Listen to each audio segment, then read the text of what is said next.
Camat Palihapitiya mungkin tidak banyak yang mengenal namanya, apalagi julukannya, Charlie Foxtrot, daredevil entrepreneur, pengusaha gila. Namanya saat ini sangat dihormati, salah satunya dia menemukan sebuah rumus psikologi sosial, yaitu tentang keinginan manusia untuk eksis, terkoneksi yang menyentuh hak dasar manusia, bahwa semua manusia diciptakan sama haknya. Rumus itu mendistrak, merusak tatanan baku dunia sosial media. Sewaktu dirinya mempresentasikan idenya, maka seorang pemimpin revolusioner, Mark Zuckerberg, bersedia merombak ulang Facebook. Inilah yang terjadi di tahun 2008, sehingga dalam 1 tahun, di mana di tahun 2009, dari 50 juta pengguna Facebook, meningkat menjadi 750 juta membernya. Dia sendiri bergabung di Facebook di tahun 2005 sebagai VP Engineering yang dalam 3 tahun mengusulkan perubahan radikal, membongkar Facebook ala sosial media terdahulu menjadi baru, yaitu apa yang kita pakai di Facebook sekarang ini. Saat ini, Camat Palihapitiya sudah tidak bersama Facebook lagi, namun sudah menjadi seorang venture kapitalis yang besar yang dia bangun selagi dirinya masih bekerja di Facebook. Apa yang Camat lakukan menginspirasi New Mind. New Mind harus membongkar cara bernegara Indonesia, bukan hanya membongkar tapi merusak dan membangun kembali dengan cepat. Kita mulai dengan memahami apa itu pernyataan kalau ingin melakukan perubahan yang terjadi di masa ini dan perubahannya harus sangat cepat, maka destruction is a job number one. Ya, syaratnya itu, sebelum kalau kita bisnis, before the competition does to us. Merusak adalah pekerjaan utama sebelum kompetitor kita melakukannya. Namun dalam hal bernegara, kita harus membongkar hal yang tidak cocok untuk masa depan negara dan bangsa, tapi tidak mengubah Pancasila, Undang-Undang 45, Bhinneka Tunggal Ika, dan NKRI. Yang diubah cara bernegaranya, kembalinya ke ekonomi Pancasila, kembalinya ke bernegara Pancasila. New Mind mempurifikasi bernegara kembali ke akarnya NKRI. Kita kembali ke topik. Tugas utama pemimpin adalah merusak dan membangun. Sekilas pernyataan itu gendeng. Di zaman super disruptor ini, kemampuan seseorang pemimpin bisnis memang tidak cukup lagi hanya piawai membangun bisnis. Dia juga harus piawai merusak bisnisnya. Steve Jobs piawai merusak Apple dari Apple 1.0 yang hampir bangkrut menjadi Apple 2.0 yang gagah perkasa dengan iPod, iPhone, dan App Store-nya hingga saat ini. Cerita lain lagi. Layanan pos mati dimakan killer apps baru seperti email, SMS, WA, Telegram, dan ATM. Kodak yang lebih dari 100 tahun perkasa kemudian dihabisi oleh layanan foto sharing yang diberikan perusahaan seperti Instagram.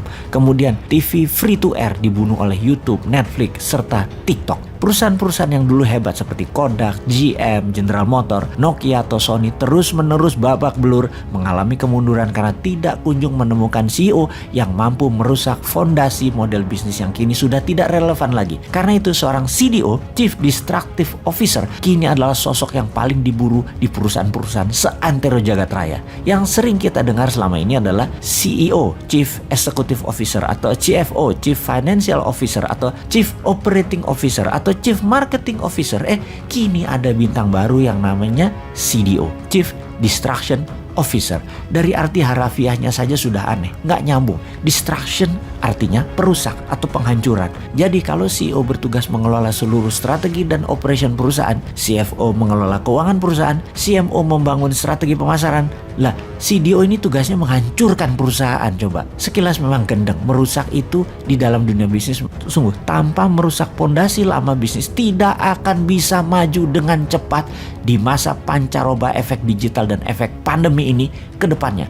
Jadi kalau kita contohkan dunia bisnis yang memerlukan CDO, maka pada masa ini di dalam dunia bernegara, pemimpin Indonesia ke depan haruslah pemimpin yang juga memiliki kemampuan merusak dan membangun dengan cepat bangsa dan negara ini. Landscape dunia sekarang ini bergerak dengan kecepatan tinggi, secepat kecepatan cahaya. Ada chaotic, radikalisme, turbulence, violent, uncertainties, dan unpredictable. Dan masih banyak lagi istilah yang digunakan untuk menggambarkannya keadaan saat ini. Landscape dunia saat ini bergerak dengan kecepatan cahaya ini bukan tanpa resiko dan bukan tanpa bahaya. Bahayanya sangat-sangat besar. Ada climate change, ada krisis ekonomi karena pandemi, ada krisis kesehatan, ada biological warfare, ada krisis keterbatasan sumber energi. Untuk bisa survive di tengah perubahan yang chaotic dan membuat Indonesia menjadi negara superpower, maka kata kuncinya terletak pada satu kata, yaitu penghancuran. Untuk sukses di era light speed changes ini,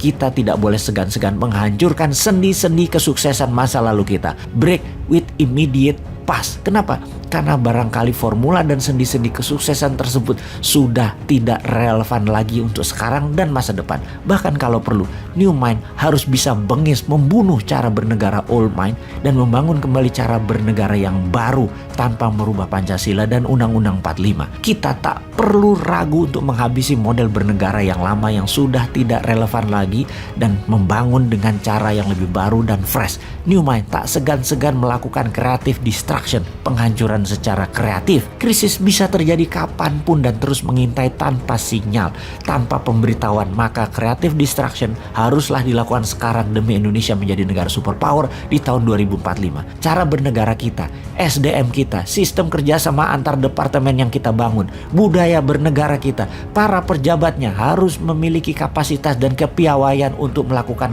creative destruction.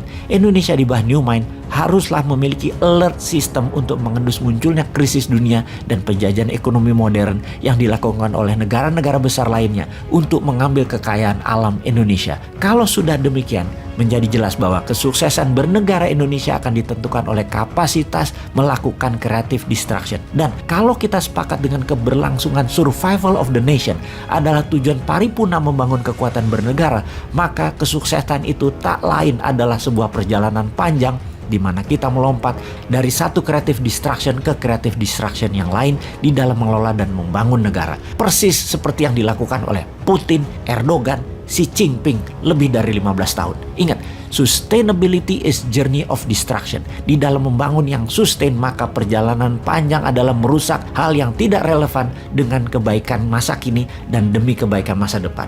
Untuk sukses melakukan destruction safari, kita butuh seorang pemimpin bangsa yang juga seorang destruktif, konstruktif.